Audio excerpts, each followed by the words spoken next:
Hey guys, it's Nemo and welcome to today's video. And today's video is about the HMS Jutland. Now we had lots of fun playing the Lightning, due to the fact that we had hardly any concealment at all. We had hardly any detection. We had a 5.5.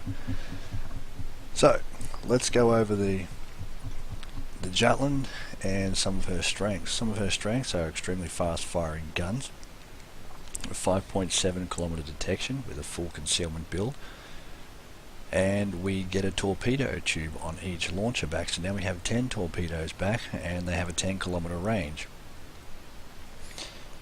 This ship also comes with a heel, which is really handy for these Royal Navy destroyers that just can't move. Like, I have a speed flag on here and I'm getting what, 35.6 there in straight line speed. And that is the weaknesses of these ships. Extremely slow speed, no engine boost. Plus, another weakness is that the Jutland here has 113mm guns. Now, 113mm guns means that your high explosive penetration is only 18.8. Now, it doesn't round down, it doesn't round up, sorry, it rounds down. So instead of going to 19mm, you can only penetrate 16mm of armour with your high explosive rounds without IFHE. Note, in this battle I do not have IFHE. So I've gone wide here because that's usually what happens, is destroyers will go tight on the edge there and get killed by a radar cruiser or something like that. Now I do an 1100 salvo there damage roll on the Z52 with the high explosive. It's because I hit his superstructure, not his plating. If I had hit his 19mm plating, they would have all just shattered. But the superstructure of most high tier destroyers is 13mm, so you can hit the destroyers in the superstructure without high FHE and not shatter.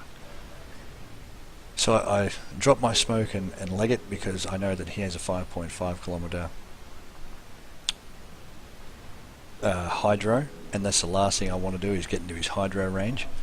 But then I realised that this detected and hydro or radar is still going, and I realise it's the Minotaur there is radar, which is good for me. I know now that he is, and our Minotaur rushes into my smoke. Now, for any radar Minotaur or any cruiser that wants to go near Royal Navy destroyers, please do not go near their smokes. It's way too short. It's not effective. By the time you get in there, you might get one salvo and you'll be deleted. They're not really good at all. So the smoke there that's popping up on the left hand side of the screen, our Minotaur is obviously smoke, not radar, so that was a really dangerous run for him. Now my hydro's up and I decide to go back in and see if I can find the Z52, because your job as a destroyer is to spot and cap. And that's one thing that these destroyers really have trouble doing, is capping, because they either can't get there fast enough, you can't spot too well. Once you do cap, and once you're in a cap, you're an extremely solid destroyer, because being pushed off the cap in a Royal Navy destroyer is quite difficult. Spotting, on the other hand, is hard because you can't chase anything down. So little bits of things to think about when you're playing the Royal Navy line.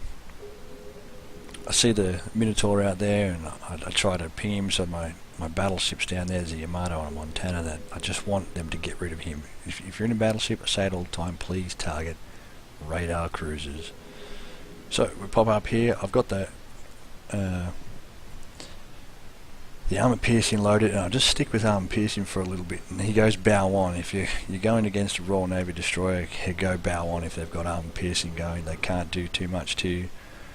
And I'm taking a lot of fire from the Minotaur, and he's doing what everyone does in a destroyer: turn side on to get off your torpedoes.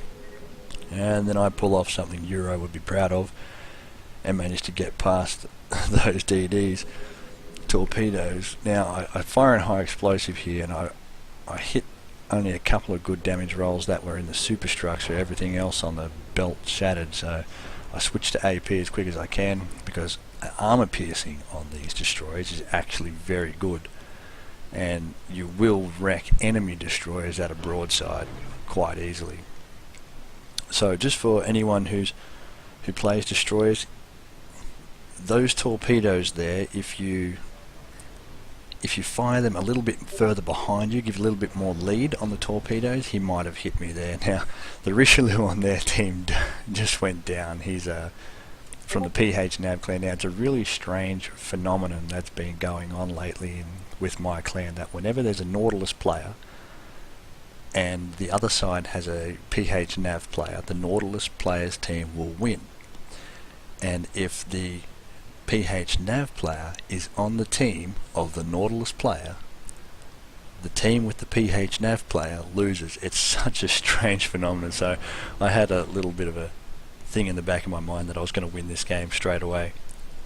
And I probably shouldn't. You should always play that anything could happen.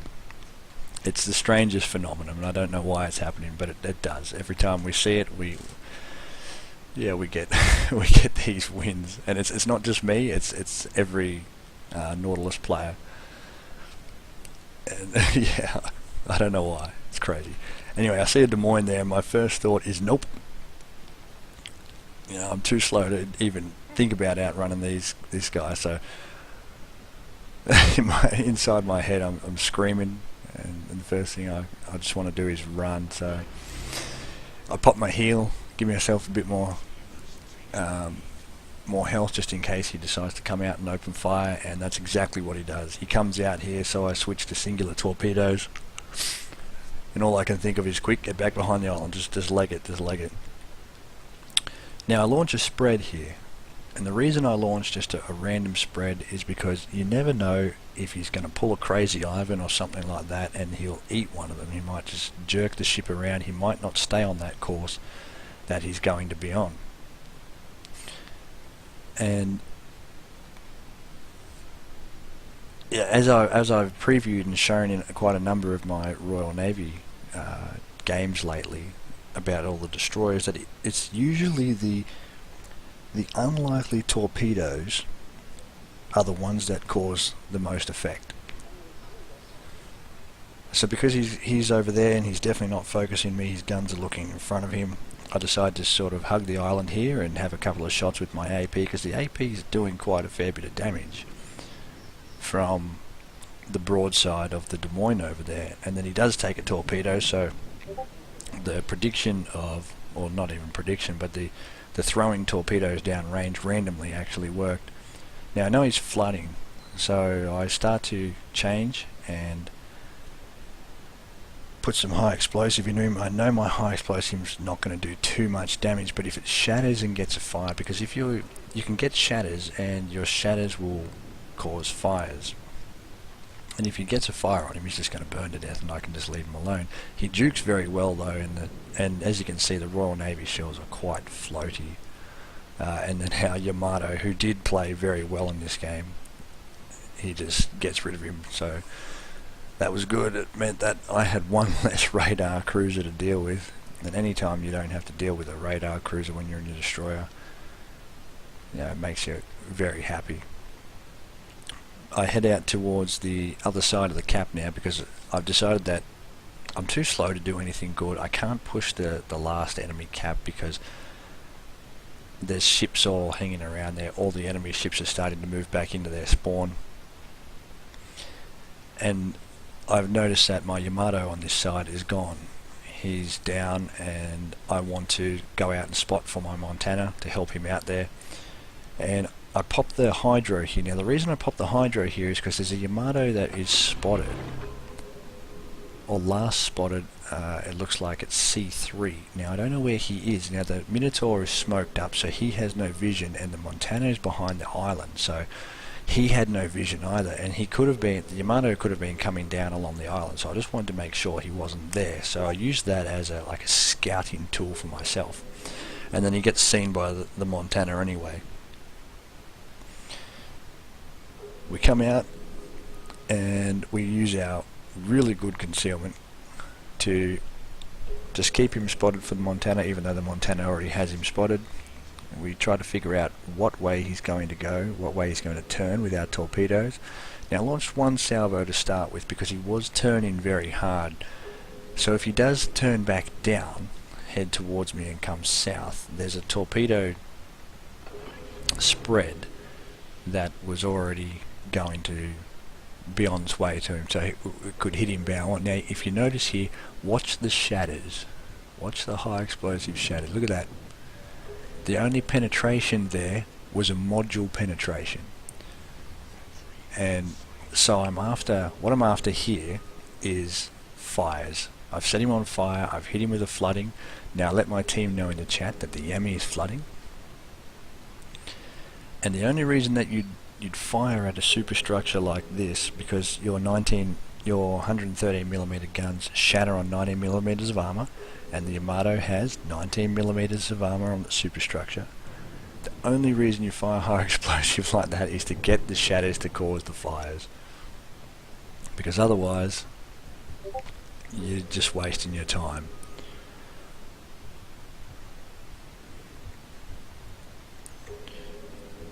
Now we want to go back. I mean, we want to get rid of this ship, because the last thing that you want is, now I know it's a 3-on-1 here from the enemy Yamato, and it's not a good battle that he's taking. Unfortunately, he's committed here. So the idea for him would be to, take out what's the biggest threat at the moment that he can see. The Minotaur he couldn't see, so obviously the only thing he's going to be able to see is the Montana. Now the Jutland's not... I actually like the Jutland. It's not too bad. You need to get to the B hull as quick as you can. This is the B hull here. It has the twin turrets at the front and the 360-degree rotating turret at the rear. Now on the A hull you have twin turrets at the front in this configuration, but then you also have a central turret with one gun. You don't have your rear gun. So as soon as you can get the 55,000 XP required to get the B hull, I would be upgrading to the B hull. So I smoke up here to try and get eyes on the shots on the Yami, and then my Montana, who was spotting for me, well, it's not his job to, but he was keeping the Yamato spotted, goes down, he sinks. So I have to get out of here. And what I thought was, as I was doing this, is if I can get out and spot, it'll allow my Minotaur to come out, smoke up, and spot and fire. I mean, and I get not a lucky torpedo, I guess. I predicted he was going to keep coming out there. I wish it was more than one. And then what I want to do is try and set him on fire, but he's extremely cautious. And once a battleship knows that they've been hit by one torpedo, they become very, very cautious. A lot of them do. And in fact, a lot of times battleships will even stop pushing until they know that there's a destroyer in front screening them, or a destroyer has been killed by radar cruisers or any other cruiser. As you see here, I keep him spotted while our Minotaur comes out and he smokes up and he gets fight. Now this is a very, very lucky Minotaur. Guys, just be so careful coming out broadside like that in a Minotaur to a Yamato, especially slowing down to smoke up. So dangerous. And right at the end of the game I think, there's only 6 points to go, I'm just going to start firing. If the Yamato can hit me, good on him.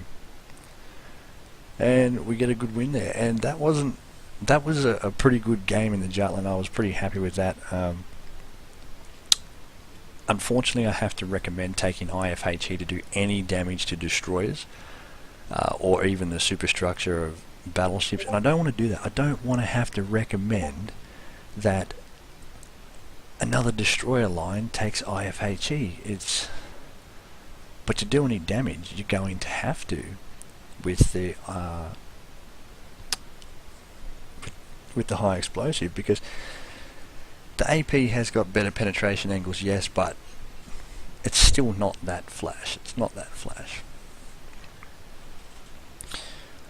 So let's have a look how we did.